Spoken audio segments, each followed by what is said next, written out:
Bonjour Douala, bonjour à vous Thierry Carole, très heureux de vous retrouver ce matin. Vous, tout comme nos millions de téléspectateurs du Cameroun et du monde entier, vous qui êtes chargés faute d'informations, bienvenue donc à cet exercice. J'ai nommé la revue de presse de Canada International et ce matin, c'est une grande mobilisation de la part des techniciens de Yaoundé.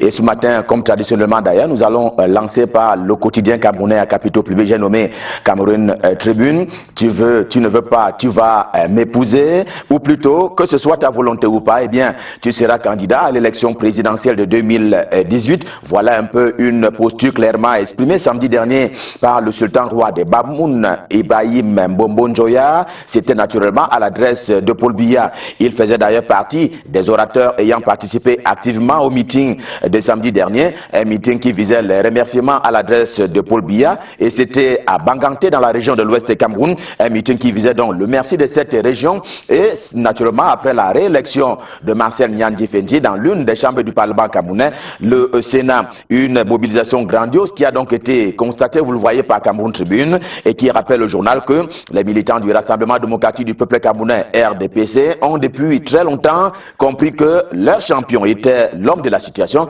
C'est donc pour eux le meilleur risque.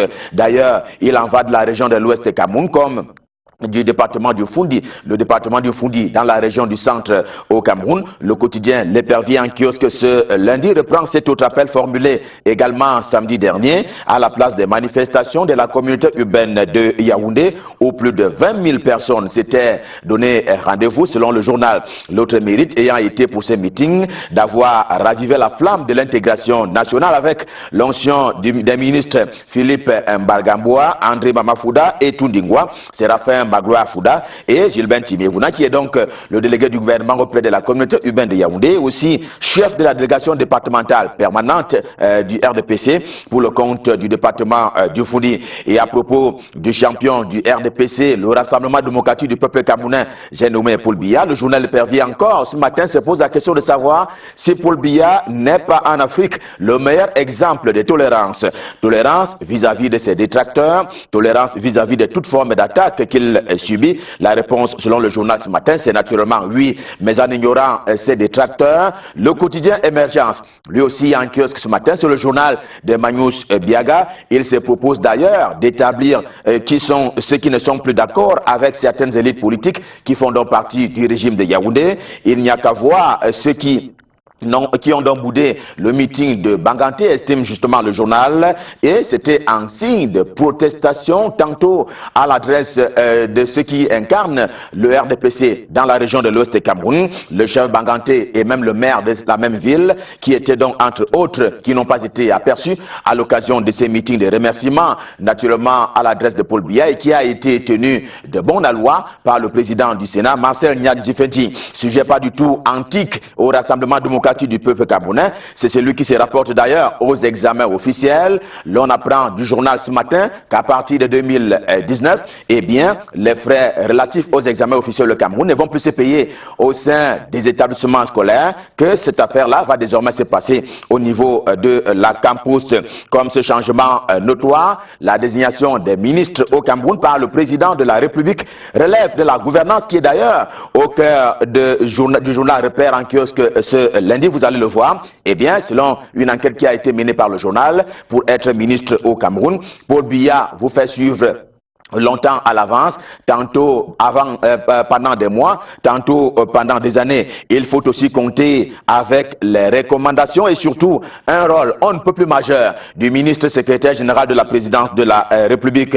Et pour ne rien taire, Repère en kiosque ce matin fait savoir que les conseils de Machiavel tiennent également une place importante dans le processus qui conduit à ce que vous soyez nommé ministre au Cameroun. Faisons un tour à Bafia et à Babda, notamment dans la région du centre Cameroun, avec en compagnie cette fois-là du quotidien Mutation sur le journal de Georges-Alain Boyomo et Bebda, parce qu'une messe a été dite de ce côté-là samedi dernier en mémoire donc de Monseigneur Bala, décédé l'an dernier dans des conditions troubles encore non élucidées, une pilule amère que la conférence épiscopale nationale a d'ailleurs du mal à avaler. Aucun membre du gouvernement n'a pris part à cette messe qui a été donc dite du côté des Bebda. La colère est montée d'un cran au point où Monseigneur Cléda, qui est d'ailleurs Le président de la conférence épiscopale de l'église catholique qui est au Cameroun a qualifié le Cameroun, le pays de Paul Biya, de champion du monde en assassinat des prêtres, lui faisant d'ailleurs suite,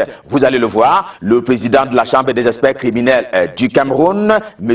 Olinga, exige d'ailleurs aujourd'hui la publication du rapport d'enquête dans une interview qui est donc accordée au quotidien Mutation. La Voix du Centre également en kiosque ce matin en rajoute au dossier pour dire que tous les évêques de l'église catholique qui est au Cameroun sont sur le qui-vive. Eh bien, ils redoutent que le décès de Monseigneur Bala ne connaisse le même sort que les précédents assassinats, notamment des prêtres au Cameroun. Les évêques ont déjà pris le peuple à témoin, estiment et martèlent la Voix du Centre en kiosque ce matin. À dire vrai, et avec l'hebdomadaire La Revue du Patriote, l'église catholique qui est donc au Cameroun est largement en foi depuis donc l'assassinat de Monseigneur Bala, et que cette église-là est donc en foi avec le régime de Yaoundé. À tout craint sans frein, le débat sur la disparition de Monseigneur Bala, disparition tragique, court toujours. Le ciel a d'ailleurs grondé, estime le journal, sous et sur le pont des Bebda. Déjà un an de purgatoire d'ailleurs pour ceux des auteurs qui présumaient de cet assassinat-là, et le journal indique ce matin qu'il y en a qui ont perdu le sommeil, ou tout au moins qui ont un sommeil agité. Des changements de domicile ont également été observés, et même des pertes de poids et de kilos. Non, nous renseigne justement le journal, avec ce site particulier, que les évêques attendent le rapport de cette enquête. Au quotidien Le Soir, ce matin, on est également préoccupé par des martyrs dont certains sont méconnus ou peu connus de la scène publique au Cameroun. Dans une tribune entretenue par Vincent Sosten-Fouda, de retour sur la place du débat public après une longue hibernation, l'on découvre donc un catalogue de ces patriotes exécutés à tort par le mauvais colon. Au rang de ceci, estime le journal, il y a des catéchistes, et c'est à l'éducation et d'ailleurs à l'enseignement de reconstituer tout cela. L'essentiel, justement, en kiosque ce matin, montre comment les sécessionnistes, et notamment ceux qui ont été qualifiés de terroristes, menacent plutôt l'école, notamment dans les deux régions du nord-ouest et du sud-ouest camerounais, ce contre quoi d'ailleurs s'élève à la fois l'UNESCO, mais également l'UNICEF, des organismes publics internationaux qui exigent d'ailleurs le respect de ce droit fondamental à la faveur des enfants du Cameroun qui ont et doivent jouir des mêmes droits que tous les enfants du monde entier. En grande une de ce journal, c'est encore l'école qui est donc un sujet préoccupant. Allusion faite cette fois-là à l'incroyable succès des ordinateurs PB. Déjà, c'est un chiffre qui est avancé par le journal. 280 000 laptops qui ont été distribués et 100 000 nouveaux ordinateurs réceptionnés. Justement, précise le journal, qui tire d'ailleurs un coup de chapeau au professeur Jacques Famen-Nougo, ministre de l'enseignement supérieur, chancelier des ordres académiques, qui a donc réussi à donner corps à cette promesse présidentielle, à ce don du président de la République, Paul Biya. Et dans les arcanes du management, défi actuel, l'hebdomadaire défi actuel en kiosque ce matin, nous transporte simplement du côté du port autonome de Douala, où la compétitivité est de mise.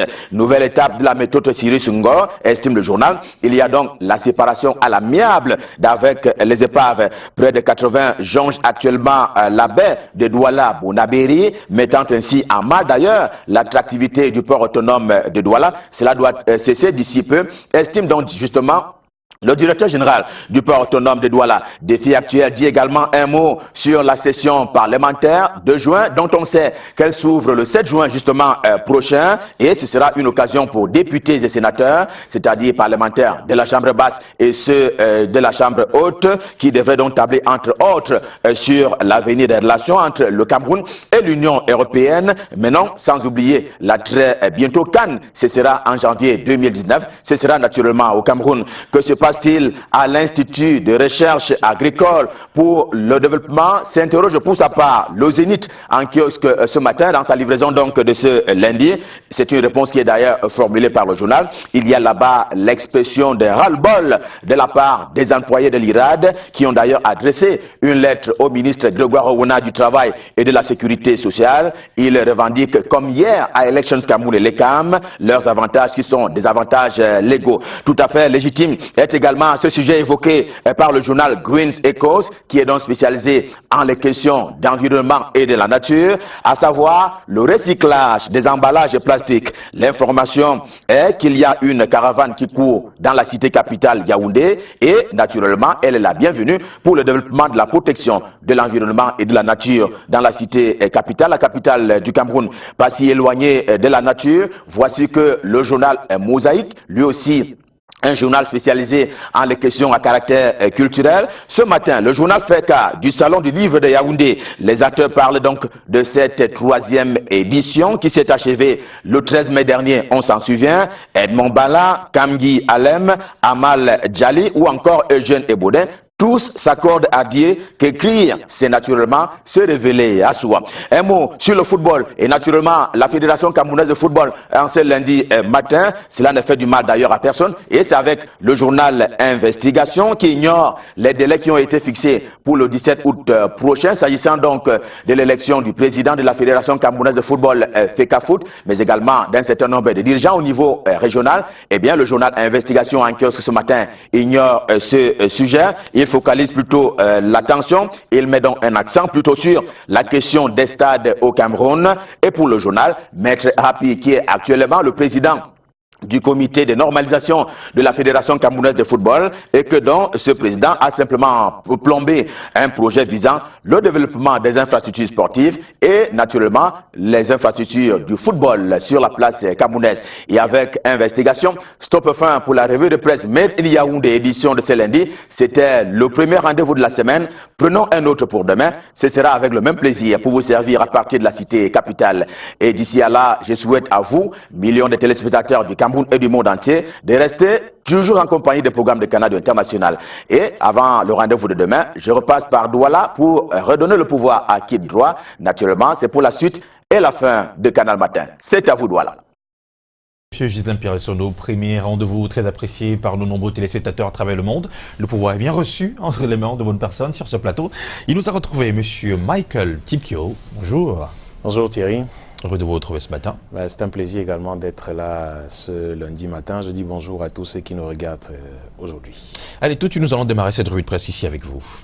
Effectivement, on commence par la météo bi-hebdo qui nous balade au port autonome de Douala pour parler de ce projet d'enlèvement des épaves qui débute ce jour. La première phase de l'opération qui sera lancée aujourd'hui au port autonome de Douala, présidée par le ministre des Transports lui-même, sous l'égide du directeur général du port autonome de Douala, Cyrus Ngor. L'opération consiste justement à enlever tous ces épaves qui jonchent le port autonome de Douala depuis quelque temps et qui faussent d'ailleurs et qui font fausse route justement à l'activité au port autonome de Douala. L'opération qui débute ce jour d'enlèvement de ces épaves de navires, desquels les plans d'eau et les darses des ports de Douala, Bonabéry, Limbe et Tiko débutent dans ce jour. Cette vaste opération qui permettra entre autres d'accroître l'exploitation, de sécuriser les plans d'eau et résorber le déficit de fluidité souvent observé au port autonome de Douala. Il faut dire avec la météo bi-hebdo que cela fait 33 ans que ces engins nautiques déclarés épaves d'après la réglementation en vigueur ont été abandonnés pour plusieurs raisons. Certains avaient atteint leur limite de fonctionnalité, d'autres se sont retrouvés là en raison de la faillite déclarée de leurs propriétaires. La nouvelle équipe dirigeante du port autonome de Douala a donc pris la mesure de l'impact que représente cette accumulation d'épaves pendant plus de 3 décennies sur la place portuaire de Douala, et l'opération d'enlèvement de ces épaves dont débute ce jour au port autonome de Douala. Le journal La Météo bi-hebdo qui nous parle de politique également aujourd'hui avec ce qu'il appelle la déstabilisation du Rassemblement démocratique du peuple camerounais dans la Meufou et à Kono. Marie-Thérèse Abena-Ondoa qui livre Jean Kueté et Dongo et Somba face à des militants, des sympathisants désabusés. La chef par intérim de la délégation permanente du comité central du RDPC pour la Meufou et à Kono rejette la responsabilité de la crise sur la hiérarchie du parti. Et le journal qui note qu'au fil des semaines, l'un des fiefs réputés imprenables du parti de Paul Biya ne cesse de montrer de sérieux et inquiétants signes de fébrilité. En témoigne le spectaculaire mouvement de défiance de certains militants qui le 20 mai dernier ont massivement défilé dans les rangs de l'opposition à Okono, Bikok, Bankomo et Ngoumou, les 4 arrondissements du département de la Meufou et Akono. Le journal Mediafrique 24 est en kiosque aujourd'hui et parle également de politique avec ce meeting qui s'est tenu à Baganté le week-end dernier, samedi précisément, un meeting organisé par le RDPC pour dire merci au président de la République après que Marcel Nyadifendi ait été une fois de plus porté à la tête du Sénat camerounais et le département du Ndé qui a donc choisi à l'occasion son candidat pour la prochaine élection présidentielle. Il s'appelle Paul Biya lors du meeting de remerciement à l'Homme-Lion pour avoir désigné pour une deuxième fois Marcel Nyadifendi président du Sénat. Le meeting a également débouché sur une motion de soutien au candidat du Rassemblement démocratique du peuple camerounais. Cette cérémonie a été le cadre donc pour présenter cet appel à candidature des 4 maires du département du Ndé, à savoir Baganté, Tonga, Bassamba et Bazou, des collectivités qui appellent de tous leurs vœux l'homme du 6 novembre à se présenter une fois encore à la prochaine élection présidentielle. Mediafrique 24 à sa grande une nous parle de la crise anglophone et du sud-ouest Cameroun avec la résidence d'un ministre incendié dans la région du sud-ouest Cameroun, le domicile justement du ministre Mengot Victor Aré a été incendié par des individus jusqu'ici non identifiés. Ils ont escaladé la barrière et mis le feu au domicile. Sinon, on n'a pas déploré de victimes en vie humaine. Des faits rapportent que ces vandales se seraient acharnés sur ce bâtiment construit dans le village de Binjong, arrondissement de Opé-Bayan, c'est dans le département de la Magnou, dans le sud-ouest Cameroun bien sûr, parce qu'il était de temps à autre transformé en permanence du RDP. Selon des informations glanées par le journal Mediafrique 24, ces pyromanes ont laissé entendre que cet acte ne constituerait qu'une sorte d'avertissement adressé au gouvernement et surtout à l'endroit de certaines élites anglophones qui sont restées silencieuses face au drame qui se dessine et s'aggrave d'ailleurs dans les régions du nord-ouest et du sud-ouest camerounais. Et la crise anglophone est également la une du quotidien La Nouvelle Expression qui est en kiosque ce lundi avec cette sortie de Maître Nico Allé. Il est membre de la Commission nationale pour la promotion du bilinguisme et du multiculturalisme, également président de l'Assemblée générale de l'Ordre des avocats du Cameroun, fervent défenseur de la paix et de l'unité des peuples comme il se présente. Maître Nico Allé propose au président de la République de créer une commission de justice, vérité et réconciliation inclusive, crédible et indépendante pour mettre un terme à la crise qui perdure dans les régions anglophones du Cameroun. La grande une de La Nouvelle Expression, vous le voyez, ça parle de politique bien sûr avec la pression du SDF et du MRC au sujet des élections à venir au Cameroun, la pression que les deux formations politiques mettent sur Elections Cameroun depuis quelque temps, des partis politiques de l'opposition qui ont pris d'assaut Elections Cameroun à quelques mois seulement des échéances électorales. Au nombre des revendications portées par le SDF et le MRC, le refus de l'installation des bureaux de vote dans les casernes militaires, la publication en ligne et par affichage dans les délais prescrits par la loi des listes des bureaux de vote et d'électeurs, la modification de certains articles du code électoral et bien d'autres. Une partie de ce chapelet de revendications a dès lors été présentée au nouveau directeur général d'Elections Cameroun, Eric Essoussé, le 29 mai dernier par Maurice Kamto, qui s'est en effet rendu au siège d'Elecam pour remettre au nouveau DG un mémo contenant une liste de violations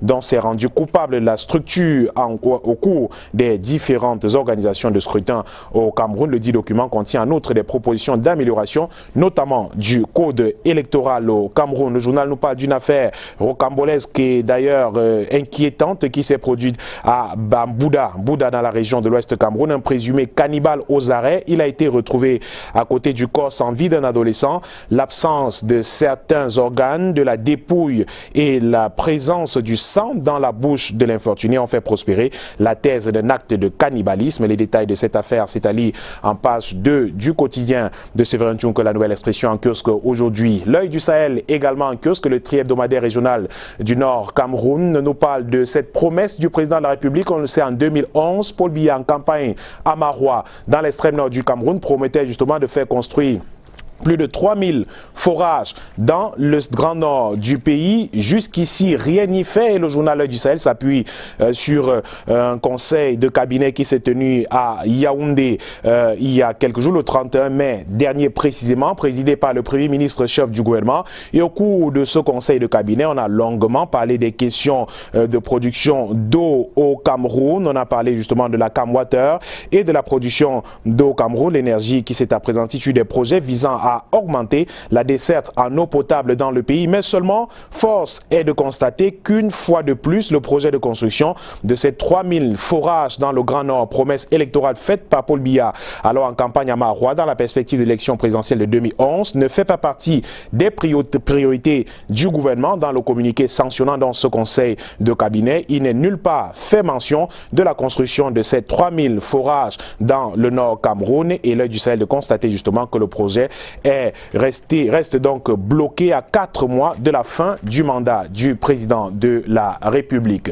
La politique encore à la une d'Info Matin, pas de politique politicienne, mais plutôt d'éducation et d'enseignement secondaire bien sûr, du cinquantenaire du CAMES avec le ministre de l'enseignement supérieur, Jacques Famdongo, qui signe la déclaration de Ouagadougou. Le représentant du président de la République a pris une part active aux travaux et a soutenu la promotion du professionnalisme et de l'employabilité. La 36e session du Conseil des ministres se tient donc au Bénin en 2019. Les chefs d'État des pays membres se rencontreront pour tous les 3 ans désormais pour la tenue bien sûr de ces réunions du Conseil des ministres du Conseil africain et malgache pour l'enseignement supérieur. La déclaration de Ouagadougou signée par les présidents de plus de 12 pays africains et du ministre de l'enseignement supérieur Jacques Famdongo représentant bien sûr le président de la République. Cette déclaration est publiée en intégralité par le quotidien Info Matin en kiosque ce lundi. Info Matin qui parle encore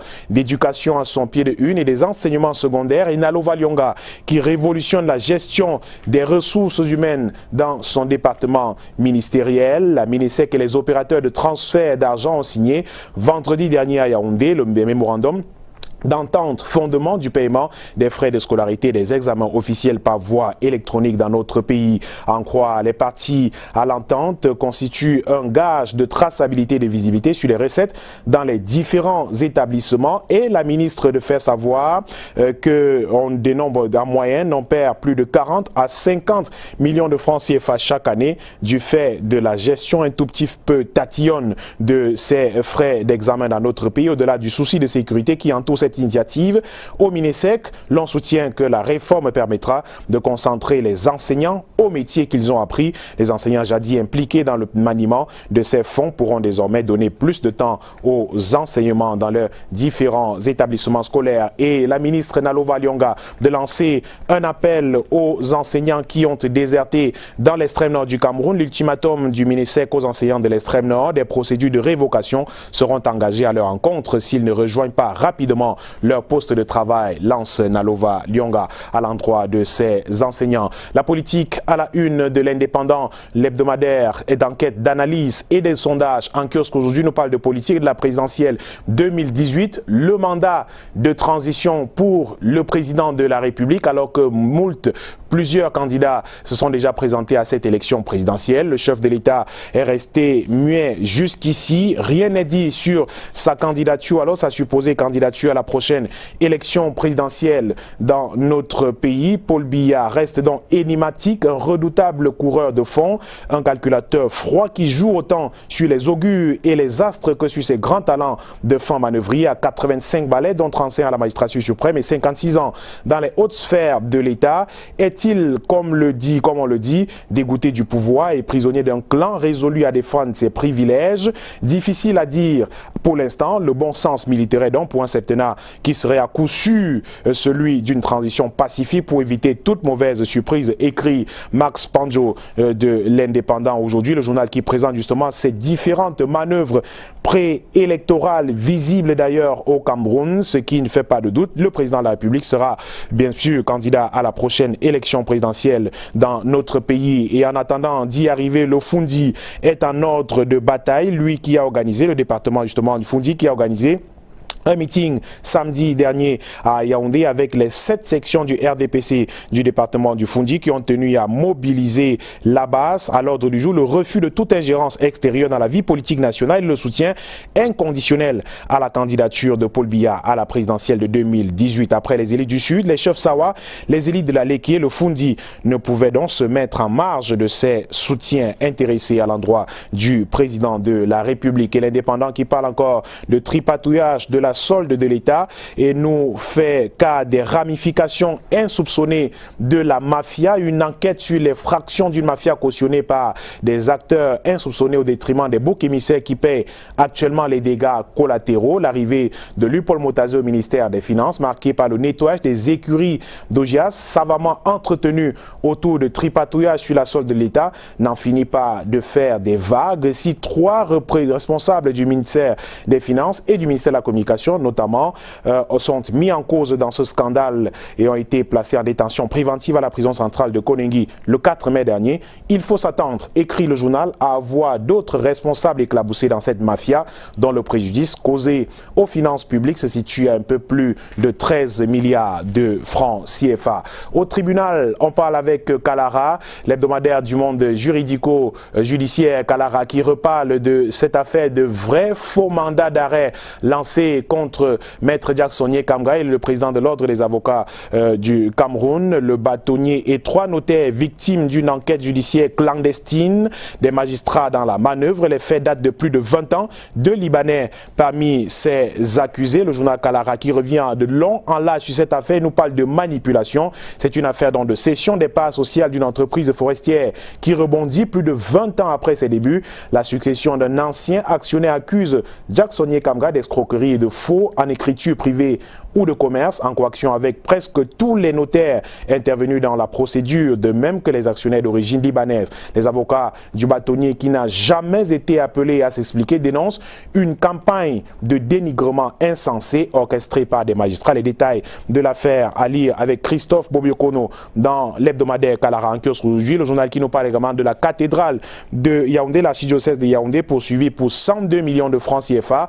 L'archidiocèse est en procès avec l'entreprise qui a réalisé les travaux de construction des clochers à la cathédrale de Yaoundé. Le démembrement de l'église catholique romaine est poursuivi pour le refus de payer la facture liée aux dits travaux. Déjà condamné une première fois à payer 102 millions de francs CFA à son adversaire. L'archidiocèse avait formé appel justement de ce jugement. Le marché avait été attribué à l'époque de Monseigneur Victor Tonier Bakot. Des détails Ali en page 5 du journal Kalara en kiosque aujourd'hui. Un coup d'œil rapide dans ces journaux d'expression anglaise qui sont également en kiosque ce lundi. De Post pour commencer. De Post qui parle de la Commission nationale pour la promotion du bilinguisme et du multiculturalisme qui a séjourné dans la région du Nord-Ouest il y a quelques jours, et les populations qui ont dit au ministre, à l'ancien Premier ministre, bien sûr Peter Mafani Moussongé, désormais président de la Commission, qu'ils sont fatigués de cette commission, et puis ces personnes qui ont donné plutôt d'autres propositions pour sortir de la crise actuelle. Le journal qui parle aussi bien sûr de l'incendie du domicile du ministre Victor Arré dans la région du sud-ouest Cameroun. De Star également en kiosque et consacre sa grande une à cet incendie du domicile du ministre Arré dans la région du sud-ouest Cameroun, à Manfé précisément. Et puis Eden Newspaper qui revient sur la promotion du bilinguisme et du multiculturalisme au Cameroun avec cette mission de l'ancien Premier ministre, président de